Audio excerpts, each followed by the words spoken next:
and the city of Omaha remained unaware that a serial murderer was moving freely among them. Less than 2 days after the murder of Curtis Bradford, Nikko Jenkins struck again. In the early morning hours, Andrea Kruger was making her way home after finishing her shift at a bar. She had locked up for the night and was driving home when her path crossed with Jenkins. Investigators later determined that Jenkins was searching for a vehicle to steal. Kruger, a mother of 3, had been driving a gold Chevrolet Traverse, an SUV that fit what Jenkins was looking for. At an intersection in northwest Omaha, he forced her out of the vehicle. Moments later, gunfire echoed in the darkness. She was shot multiple times at close range and left lying in the street. Her vehicle was then driven away, disappearing into the night.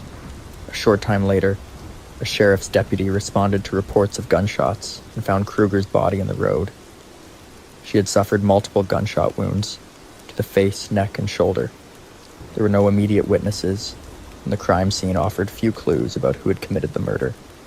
However, investigators soon found Kruger's abandoned vehicle in an alley several miles away. The interior showed signs of an attempted fire, but the effort to destroy evidence had failed.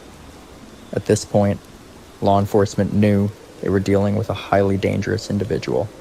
The randomness of the attacks, the brutal nature of the killings, and the lack of connection between the victims painted a disturbing picture. Omaha police, along with the Douglas County Sheriff's Office and federal agencies, began an intense effort to track down the killer.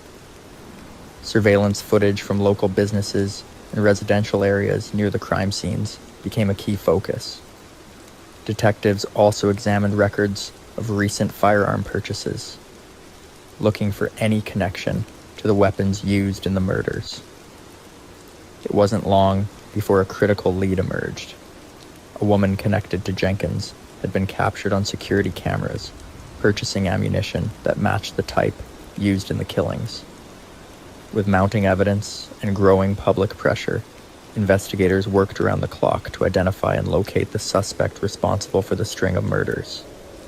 However, Jenkins was not finished making headlines, and his arrest would only lead to more shocking revelations. On August 29, 2013, Nikko Jenkins was arrested in connection with the murders that had terrorized Omaha for weeks. The arrest came after a high-speed chase, during which Jenkins attempted to evade law enforcement. By this time, investigators had gathered substantial evidence linking him to the 4 killings. Surveillance footage, the purchase of distinctive ammunition, and Jenkins's own behavior